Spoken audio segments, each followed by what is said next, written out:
never know with Championship Sunday, okay? I picked the opposite Super Bowl last Thursday, okay? I'll admit that. A lot of you guys have been messaging me and saying, what happened to your Super Bowl matchup? Well, it flunked, okay? It went just like how I did in high school math. I flunked, okay? I didn't flunk high school math. It's just a joke, but it flunked. I was 0 for 2, and sometimes being wrong happens, okay? It happens. So for everybody on social media, just let's all just take it, just calm down, okay?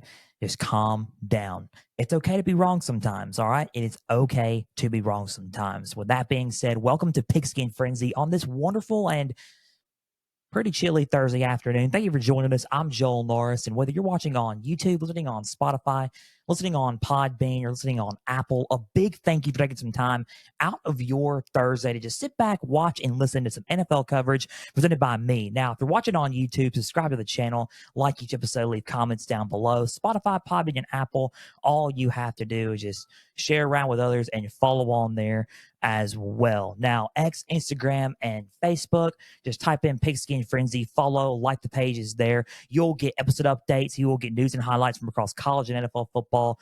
You will get trivia questions on Instagram stories, go and answer today's, as well as all things up to date for Pigskin Frenzy. Guys, NFL day today, and we are electric right now. We are covering, we covered 2 of the conference championship games last week. We got Pro Bowl coming up this weekend, and eventually next week, the big dance, the Super Bowl. And these 2 games did not go as how I expected it to go. Like I said to start the show, it didn't expect it how I was going to, take it, but take it as you will. I mean, hey, we all pick different. This is why we all have opinions. So, AFC Championship game, got that wrong. NFC Championship game, got that wrong as well. So, hey, just again, don't unsubscribe for that, okay? Everybody makes mistakes. Pro Bowl, we're going to go over that. We're going to go over the skills competitions. We're going to go over, a lot to do with the Pro Bowl, because the thing is, it's kind of interesting. I really haven't really paid a lot of attention to the Pro Bowl, even though I cover a lot of football itself. So it's quite interesting. So we're going to talk a little bit about the Pro Bowl, and we're going to, kind of just end it with the Pro Bowl. We're not going to go too much into the Super Bowl until next Thursday. So guys, subscribe to the channel on YouTube. Keep plugging in on there. Keep plugging in on all the audios, Spotify, Podbean, Apple, you name it, Amazon, you name it, wherever you listen to it on audio, and keep plugging in and keep messaging me and keep talking to me on X, Instagram, and Facebook for all things up to date for Pigskin Frenzy. Let's recap Championship Sunday, shall we? Because the AFC Championship game was a doozy. All right. Did not expect it to go this way, but here we are. Chiefs and Ravens. I thought the game was going to be close. I thought Patrick Mahomes was going to make it a game, obviously, because why not? He's 13-3 into, in playoff and postseason. He's 13-3 in his first 6 seasons, right? I thought the Ravens were going to have a dynamic run game. I thought the Ravens were arguably the best team this season in the NFL. Well, let's just scratch all that and make this 14-3 in his first 6 seasons in the postseason. Final score: Chiefs 17, Ravens 10. I was wrong. I picked the Ravens to win that game. Let's go over the stats, and then we'll break down the game. Patrick Mahomes, unbelievable, by the way. In the first quarter, he was near 100% passing. Throughout the whole first quarter, he was 100% passing.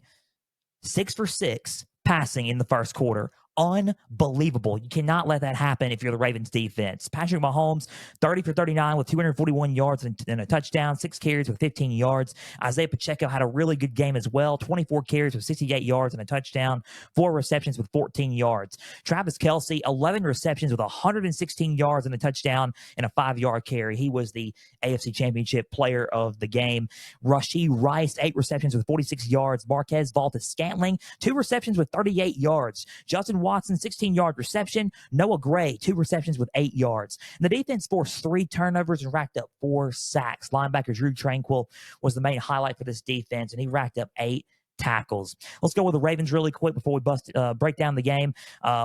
Lamar Jackson, unbelievable stat line, and I'm going to tell you why this is unbelievable. 20 for 37 with 272 yards and a touchdown with one interception. That is not the incredible part. 8 carries with 54 yards. That's not the incredible part. Just wait, right here. 13-yard reception. This is the incredible part, because if you were watching the game just like how I was, you saw Lamar Jackson throw the ball. It was tipped in the air, and he ran up and caught his own pass. Unbelievable. That is unbelievable. Honestly, I was stunned when I saw it. I was really stunned when I saw it. The athleticism that Lamar Jackson features in the Lamar and then he has is just second to none in the National Football League. Unbelievable by Lamar Jackson. And Gus Edwards, 3 carries with 20 yards, 16-yard reception. Zay Flowers, 5 receptions with 115 yards and a touchdown, 2 carries with 4 yards. Justice Hill, 4 receptions with 34 yards, 3 carries with 3 yards. Nelson Aguilar, 39-yard reception. Odell Beckham Jr., 3 receptions with 22 yards. Isaiah Likely, 2 receptions with 16 yards. Mark Andrews, 2 receptions with 15 yards. Safety Kyle Hamilton was all over the field for this defense. I mean, he was a force to be reckoned with. He racked up 11 total tackles on defense. Kyle Hamilton did. So about the game itself, it was domination. After I just got done hyping up the Ravens, it was pure domination. It wasn't even close on the field. The score was close, 17-10. It was close. Domination on the field, though, on all sides of the ball. The Chiefs won up front. They won on the ground. They won throwing the ball. They won on defense. They won on special teams. All sides of the football, the Chiefs beat them.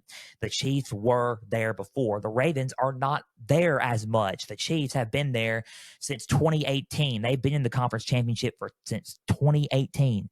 2018. That's about 7 years. That's 6 or 7 straight years of conference championship appearances. I was doing the math in my head. 17 straight years of conference championship appearances. That's unbelievable, by the way. That's unbelievable. They've been there before. The Ravens haven't. And the Ravens have, but I'm saying they're not there as much. Put it that way. They got dominated. Mahomes, here's the deal about the Chiefs. Let me just go on with the Chiefs really quick. Mahomes and Kelsey were the main factors, obviously. Kelsey was wide open. They really could not guard him. He had an sensational game catching the ball, 116 yards. 116 yards and a touchdown, 5-yard carry with 11 receptions. I mean, unbelievable. Kelsey was the main target. He was him and Mahomes were clicking on all cylinders. Mahomes made plays happen. To ice the game, Mahomes threw it to Marquez Valdes-Scantling, and Scantling caught a deep pass around the Ravens' 15, 20-yard line to ice the game near the 2-minute warning. And that was the last play, and the Ravens let it happen, and that was it. The Chiefs were just dominant. They're dominant, and they were. And what was so funny about the Kansas City Chiefs is, and I'm going to mention this next week too when we showcase these two teams, literally with these two teams, with the Chiefs during the whole season, it did not seem like they were focused. They were not ready. They were not in the right mind. They led the league in drops, okay? They led the league in drops. And then what happens? The playoffs come. Mahomes and the Chiefs and Travis Kelce, they all turn it up, and they turn it up a notch. They turn it up to another level. This is what championship football is, and this is what championship football is about, okay? They turn it up a whole another level. And I think that is what really went down with the Chiefs. Ever since that Dolphins game hit, they were a whole different team. Within 1 week, just another snap, just like that, they were a whole different team. And I think that's what happened, because they've been clicking on all cylinders in the playoffs. They're going to the Super Bowl. That's all you get. That's all you can say. They're going for back-to-back Super Bowl championships, back-to-back Super Bowl appearances for the Chiefs. Once again, they did it in 54 and 55. Now they're looking like they're going to do it in 57 and 58. This is their, I think, 4th straight Super Bowl in 5 seasons. Unfreaking believable. Unbelievable. 4th Super Bowl in 5 seasons. This is Mahomes' third. This would be his 3rd ring. This would be his 4th appearance in the Super Bowl. 4th. Just letting that in there. 4 Super Bowl appearances, 4 AFC championships, 3 rings if he wins the Super Bowl, and he is only 28 years old and he's 14-3. I'm just saying, guys, we better quit doubting Patrick Mahomes and what he does. And I'm going to just sit here and say this now. We we better take that. We better take that with a grain of salt. And we've been not yet say that he's up there and he's in the conversation. We're not going to sit there and say that he is the greatest, but we're going to talk about him in the conversation in the near future because it's the truth. It's the truth. Based off stat alone and titles alone and what he does, you better start mentioning Patrick Mahomes in this conversation. And it's one of the, and you're thinking, dude, why are you saying it? I grew up watching Tom Brady. Okay, so I knew what Tom Brady was, but when you're watching him now and covering him now, he's one of the best quarterbacks to ever do it already, and he's 28 years old. So let's just keep an eye on Patrick Mahomes in that conversation. The Chiefs played a really, really good football in this game. Now let's talk about the Ravens really quick before we move on. But the Ravens, man, the Ravens were the best team going into this game, and it was no brainer. They were the best team in the league during the regular season and going into the playoffs. Yes, they had some struggles during the first half of the Texans game last week, but and this is a good comparison when you compare it to the Chiefs. Real quick note on the Chiefs: they have not struggled at all during the playoffs. At all. They have not really struggled that much at all. They hadn't had some adversity to face in the playoffs. They were in each game the Chiefs have played in their playoff run this season. They have been here before. They've acted like that. So this is what kind of concerned me about the Ravens. They played a little bit of inconsistent football in the first half last week against the Texans, and they ended up coming back and beating the Texans 34-10. When you look at this game, the Ravens had a game plan all year, which was they led the league in rushing. They were the number one running team and running offense in the league. They ran the ball like it was nobody's business. Jackson threw the ball. He threw the ball well this season, but he also ran the ball as well. When you can't find somebody open, but Jackson was patient and finding somebody open, and then he would throw it, and it's a touchdown. That's him all season. But when he can't find anybody open, he usually takes off, which is the smart thing to do for Lamar Jackson. Take off and run. They completely abandoned their game plan Sunday, and they really did. And that's the basic thing. The Chiefs could not really stop the run a whole lot against the Bills. The Bills were running all over them. Did the Chiefs win still? Absolutely. The Bills shot themselves in the foot. But the Ravens were a better running team than the Bills, and the Chiefs could not stop the Bills running the football, and the Ravens were a better running team. They could have ran the ball a lot more than they did, and they would have – I think it would have been more effective, and the outcome maybe could have been different, maybe. But the Chiefs dominated on all sides of the ball. Let's look at the Ravens' rushing yards because I'm very curious about this. Let's look at what their rushing yards are. They had 81 rushing yards. 81 rushing yards. The Chiefs had 89. The Chiefs outrushed them by 8 yards. They outrushed them by 8 yards. That's not a common thing if you're the Ravens this season. You're usually the best rushing team in the league. You're usually averaging 180 plus yards a game consistently. You had 81 rushing yards. You did not go with your game plan. Lamar Jackson tried to throw the ball a lot. He did, 255 yards. And here's the deal. The Ravens had more total yards in the game, and they still lost. But they abandoned their game plan on the ground. When they threw the ball, and when Lamar threw the ball, it was clicking. All right, it was clicking. It was clicking on all cylinders when he did throw the ball on some occasions. Zay Flowers, when he connected with him, he connected, a lot, touchdown to Zay Flowers earlier in the game. But on some throws, it didn't connect. He would either overthrow them, they would either drop the ball, and it just wouldn't work. He was being pressured a lot as well. The line up front could not contain the Chiefs' defensive line. He got a fumble, a strip sack. We're going to talk about that in a little bit. We're going to talk about that next week with Charles Omolinu. We're going to talk about that with him next week and what's going on with him. But thoughts and prayers are with him. But with Lamar Jackson, he strip sack, fumbled, fumble turnover. Not only that, he missed a couple of throws. He was overthrowing a lot of receivers. And when he was on, he was on. But sometimes when he was off, he was off. So he was hot and cold. And that was my big issue with Lamar Jackson throwing the football. He was hot and cold in this football game.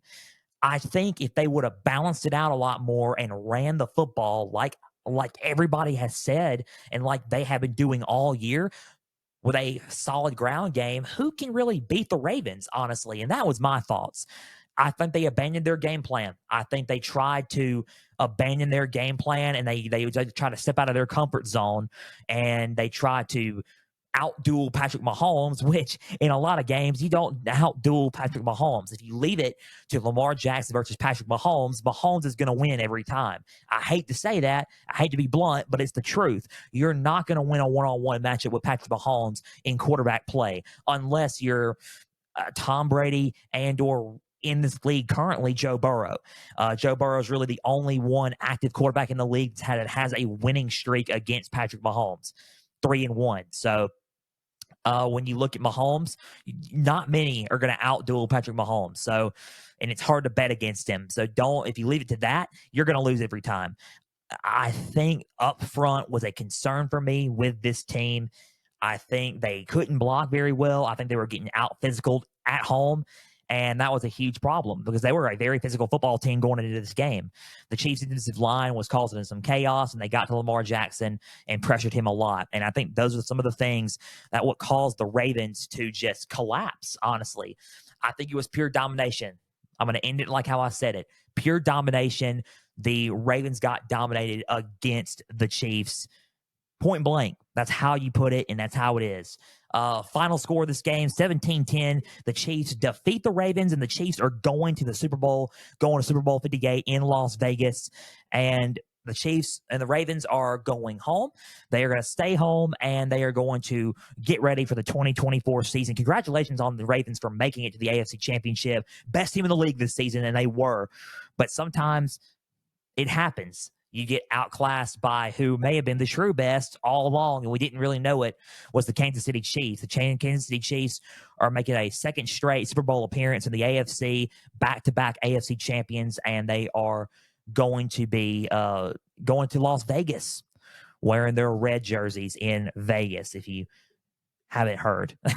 If you haven't heard. And by the way, like I said, and they did show Taylor Swift. And listen, let's just kind of cool it with the Taylor Swift stuff. I understand and what I mean by cool it with the Taylor Swift stuff means, I mean, let's just stop all the hate for a little bit. You're thinking, wow, you're defending them. I'm not really defending anybody. I understand how exhausting it could be, and it can be exhausting, but they're in love. Don't squander love, okay? Don't squander the love. If you hate on love, then I mean, that's not okay. All right. Everybody has to love somebody, right? Don't hate on the love. All right. That's all I'm going to say about that. But Chiefs are going to Super Bowl, and they are going to, going in style, if you know that reference. Okay. NFC Championship game, the 49ers and the Lions. We're going to talk about this one because this one we need to talk about. And I was watching it just like you guys were. I picked the Lions to win this game. The Lions were up 24-7 at the half. And then the final score read 49ers 34, Lions 31. And then I was wrong.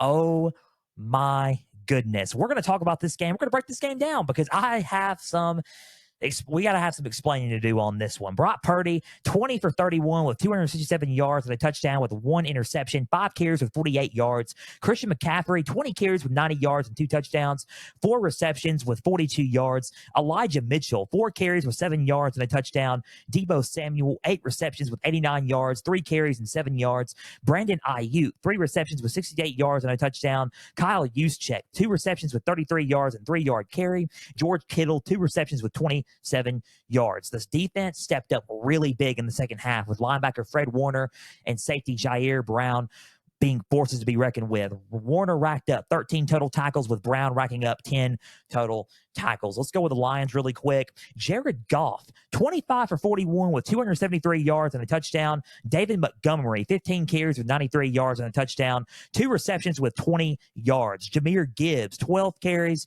with 45 yards and a touchdown. 3 receptions with 11 yards. Jameson Williams was an absolute machine in this game. He played lights out at receiver for the Detroit Lions. 2 receptions with 25 yards and a touchdown. 42-yard touchdown run for Williams. Sam Laporta, 9 receptions with 97 yards. Amon-Ra St. Brown, 7 receptions with 87 yards. Josh Reynolds had a 25-yard reception. Linebacker Alex Alazon was the highlight once again for this defense. He racked up 9 total tackles. Let's talk about the 49ers. First half, not going to lie, the Lions had them. And then all of a sudden, they marched right back into it. They marched right back into it. Brock Purdy coming in and saving everybody, and telling everybody, hey, I'm not a game manager. I had my doubts for a little bit about Brock Purdy. I really did. I had my doubts until Brock Purdy started to come save the day, and he came to play.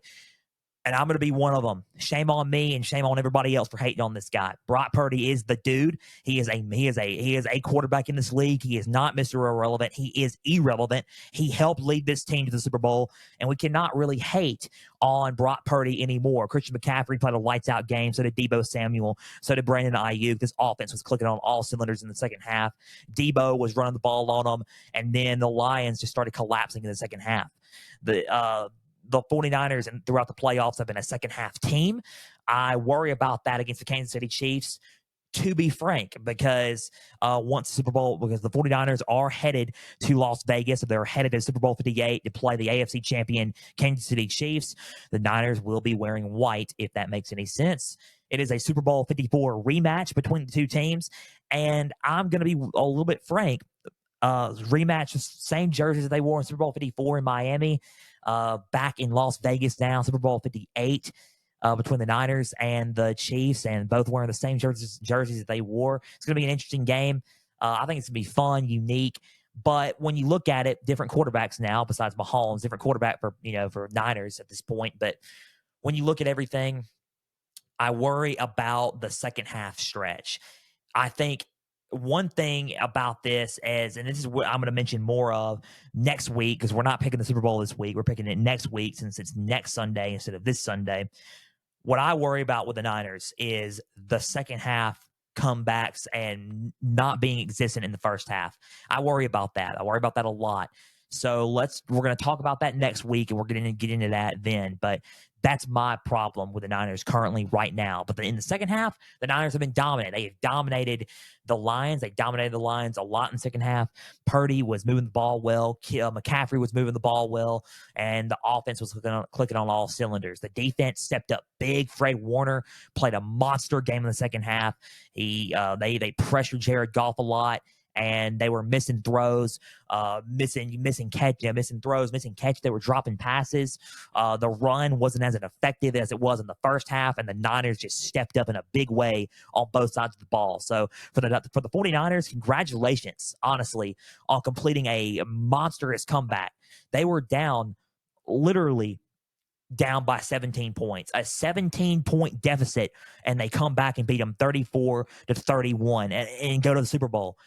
49ers, Chiefs in the Super Bowl 58. It's going to be electric next week. We're going to talk about that next Thursday on Pigskin Frenzy. We're covering the Super Bowl.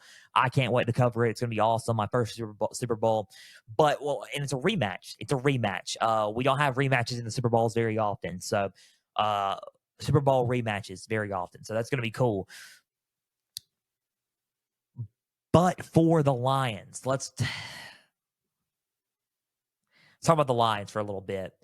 And they just have some explaining to do. I mean, honestly, it's like one of those things you have some explaining to do. 24-7, you were up, and you lose the game. First half, you were dominant. They were running the ball all over the Niners. They were throwing the ball. They were moving the ball like it was nobody's business. Jahmyr Gibbs, David Montgomery were all over them. Jameson Williams, they were all over them in the first half. Defensive side of things and offensive side of things, on both sides of the football, they were all over the San Francisco 49ers. When you look at everything that happened, it was some of the decision making by Coach Dan Campbell that happened. Dan Campbell, we're not going to question. We're not going to question how much of a man he is and how big of a man he is, and we're not going to question how much of an aggressive coach that he is and how much of a risk taker and daredevil coach that he is. He is. He's gone for it all year. He's majority of the time gotten it all year.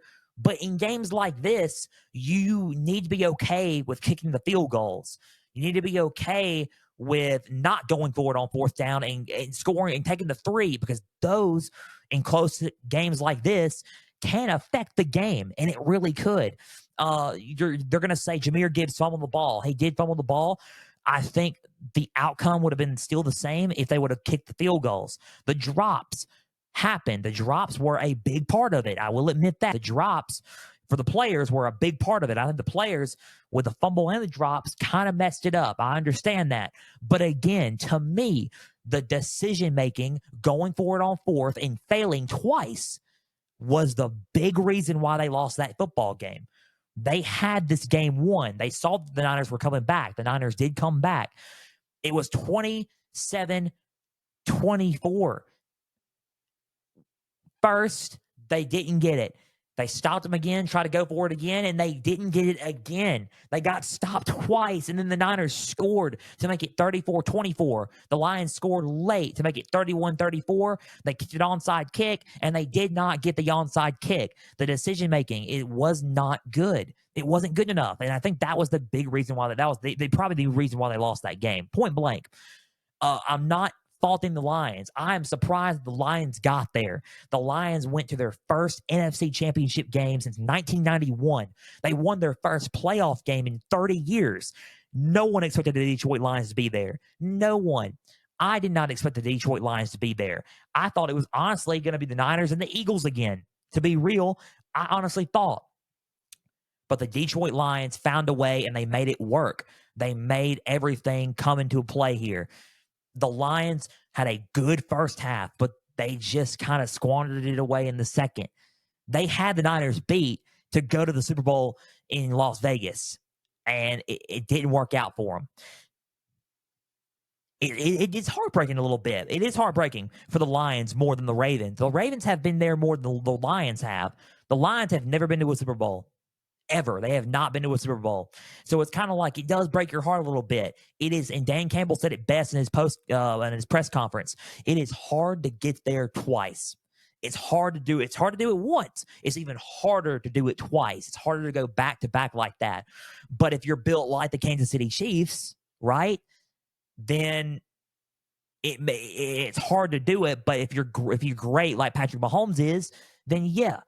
It's it may not look as hard, I guess, when you're watching it, but it is hard nonetheless. It's hard for the Lions to try to get back there. So my heart goes out to them, and they played a hard fought game in the first half. The decision makings and the fumbles, the drop passes, it just they kind of took their foot off the gas a little bit in the second half. They kind of let it go and let them be easy. And George Kittle was on the sidelines even. You heard him on the sidelines saying that, oh, well, I'm going to sit there when we win this game. And they were down 24-7 at this point. This was the late in the second quarter. They're about to go into halftime. George Kittle told Brock Purdy, he said, well, hey. And he looked at him because Purdy was like all down and he was not really happy. He looked at him and said, hey, when we go up there for the NFC Championship presentation, they're like, what do you mean? What are you talking about? We're losing this game right now. When we go up there for the NFC Championship presentation, I'm going to sit there and say they had us in the first half, not going to lie. And he did say it. He did say at the trophy presentation for the NFC Championship, he did say it. They had us in the first half, I'm not going to lie. And they did have them in the first half. The Niners believed. They believed with Brock Purdy they can go back and they can man up on them and knock them back down. I think the Lions let it happen. I think the Lions took their foot off the gas pedal and let that team, who in my opinion is the most complete team in the NFL still, it's the 49ers, and I still said that. The Niners are the most complete team in the NFL. Let them come back on them with the weapons that they got. So I think that's pretty much how you describe it. Really, that's my honest thoughts. My honest thoughts are the Lions had a good run. Congratulations to the Lions on making it to the NFC Championship game, their first since 1991, getting a playoff win in 30 years. That's also incredible. Congratulations to them making it. But at the end of the day, the better team looked like it won, and it was the 49ers. They are the better overall team, the most complete team in the NFL. Final score 49ers 34, Lions 31. The 49ers win the NFC Championship once again. They are consistently in it, by the way. They have been in it for the past few years since 2021. And 2019 missed a year. 2021, 2022, and 2023, they were in it. And it happens. You know what I mean? It really does. It happens. So final score 34, 49ers, Lions 31. The Niners going to the Super Bowl 58, Super Bowl 58 against the Chiefs, wearing their white jerseys. Like I said, that plays a note, I guess. There's a stat on in the Super Bowl that if a team wears white, they're 16-3. So I don't know if that makes really any sense, I guess. But anywho, excuse me. Anywho, Buccaneers, not Buccaneers, 40. I said Buccaneers for some reason. I guess I was thinking about the 16-3 stat with Tom Brady in the Super Bowl and wearing white. So I don't know why I said Buccaneers. My apologies. The 49ers 34, Lions 31. The 49ers go to face the Chiefs and Patrick Mahomes in Super Bowl 58 in Las Vegas. We're going to discuss that matchup next Thursday. Can't wait for the Super Bowl. Can't wait to cover it. That's going to be great. We just recapped Championship Sunday here on Pigskin Frenzy. We recap Championship Sunday. Let's talk about other news going around the league. And I'm talking about the coaching vacancies before we get into the Pro Bowl. Not going to be that much of a long episode, I don't think, because I don't have much to say about the Pro Bowl as one might think. But we're going to talk about, other news around the league. We're going to talk about the Pro Bowl here in a little bit, and then we'll conclude today's episode with the Pro Bowl here on Pigskin Frenzy. So let's talk about some other news. The Seahawks have hired Ravens defensive coordinator Mike Macdonald to be their next head coach in Seattle. That was reported yesterday by Adam Schefter. Mike Macdonald, good hire for the Seattle Seahawks. He coached a solid and strong defense for the Ravens this past season. They looked really, really good.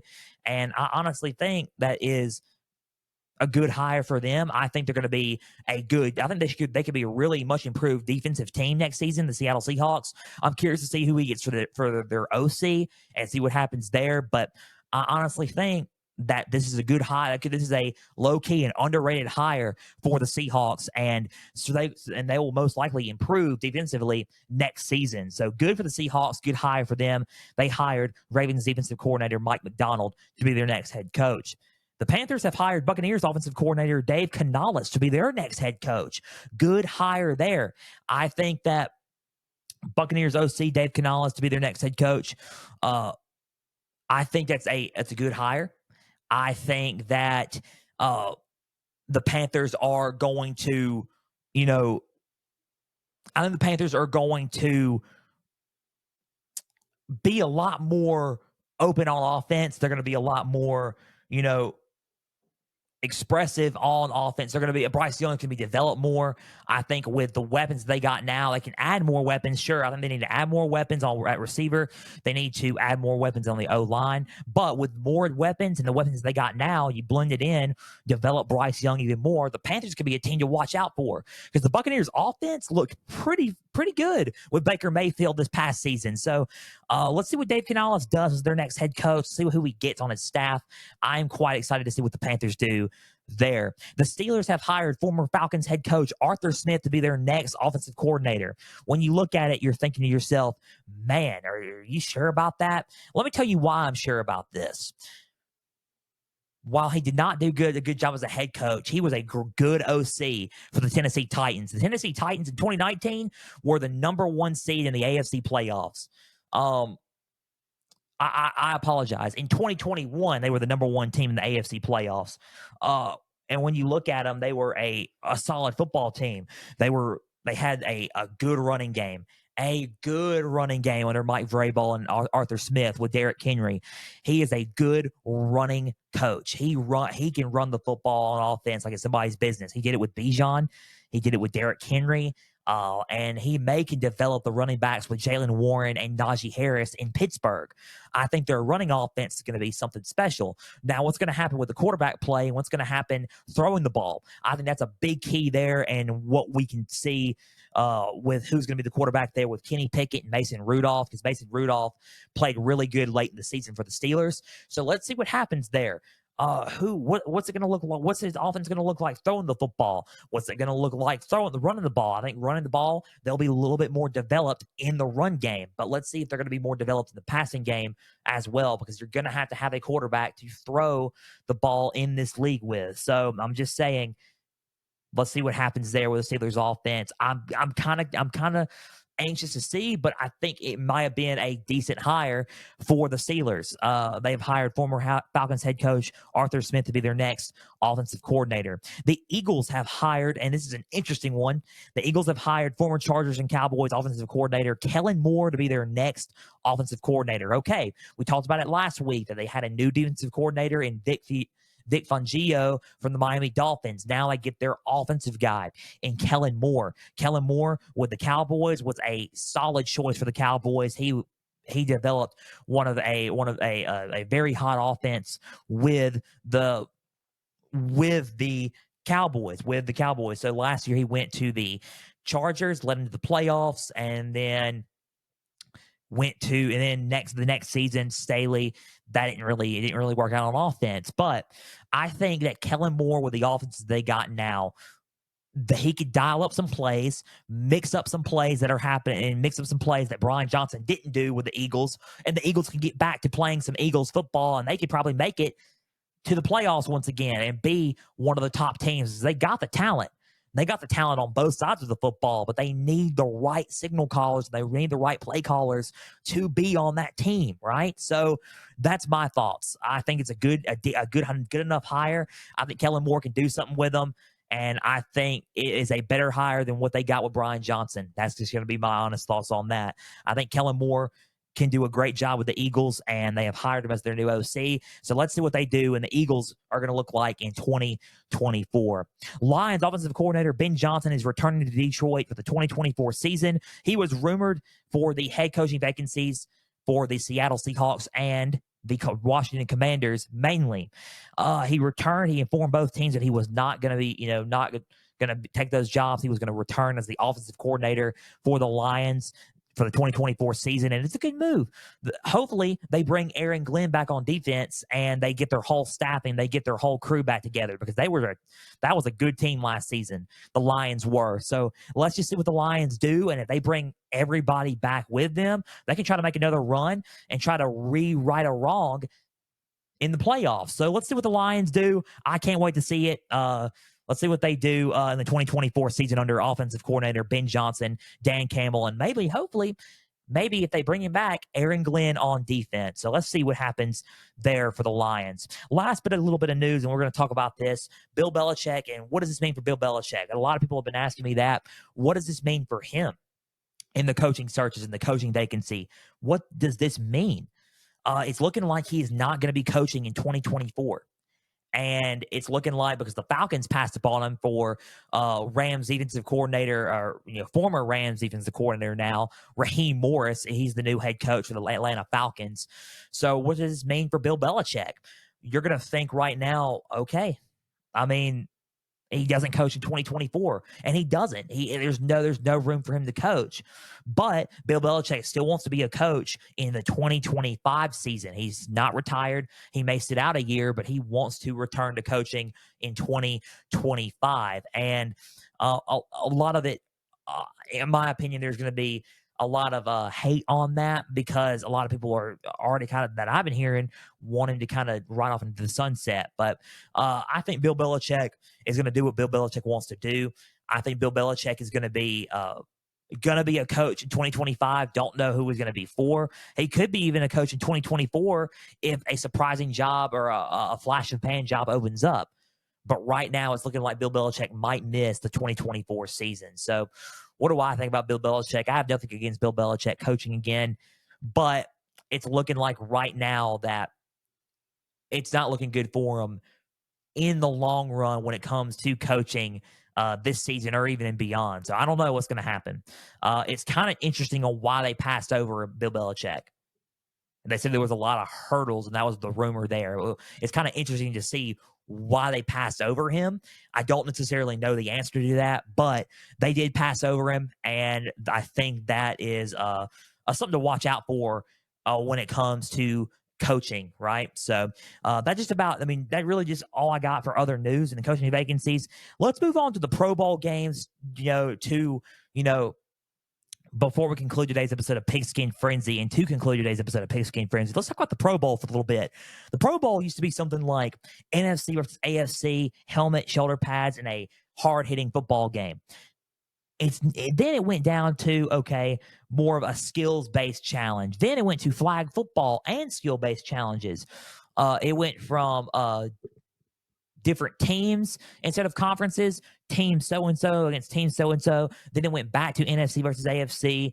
Then it went to flag football and, skills challenges, which I prefer. I mean, I think a lot of these guys don't need to be taking hits late in the year and risk getting injury for the next season and getting injured ahead of the next season. So I completely agree to that.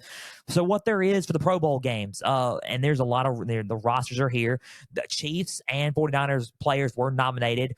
All of them will not be participating in the Super Bowl in the Pro Bowl because of the Super Bowl, and that just happens. So a lot of players have also opted out, like Lamar Jackson, Ravens quarterback, Cowboys quarterback Dak Prescott, Rams quarterback Matthew Stafford. There's a lot of guys that opted out.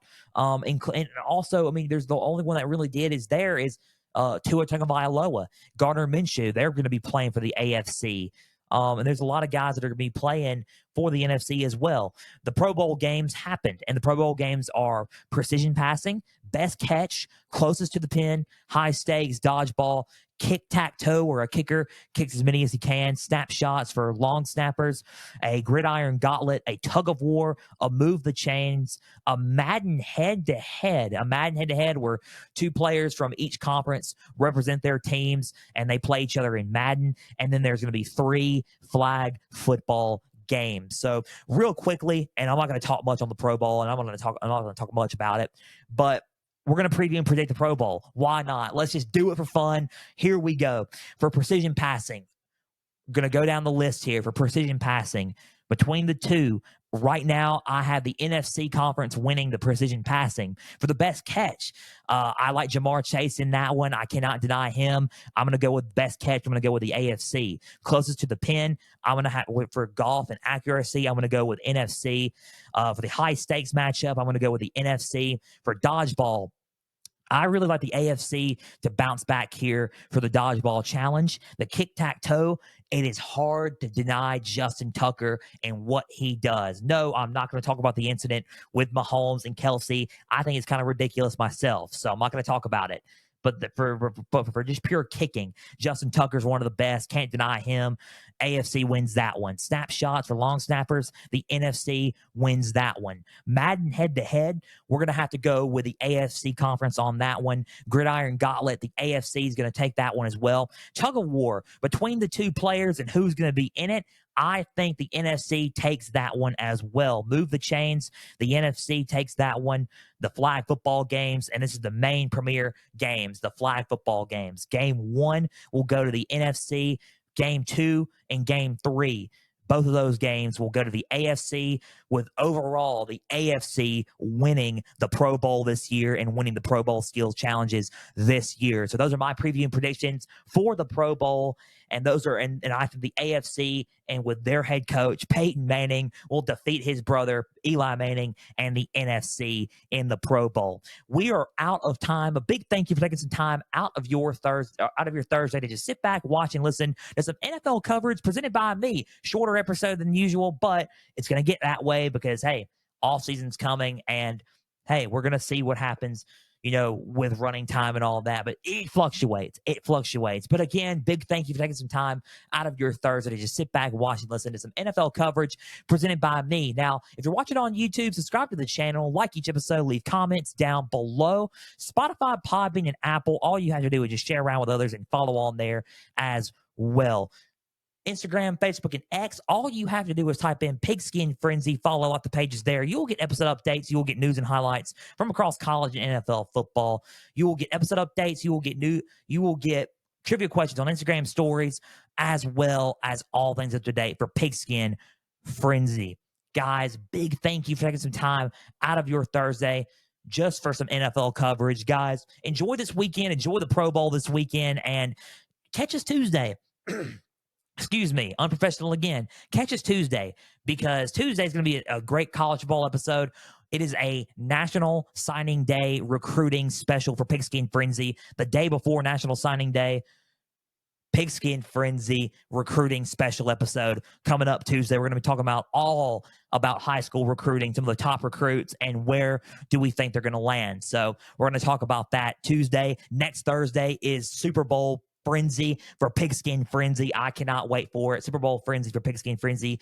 We're going to showcase the Niners. We're going to showcase the Chiefs. We are going to preview and predict that matchup.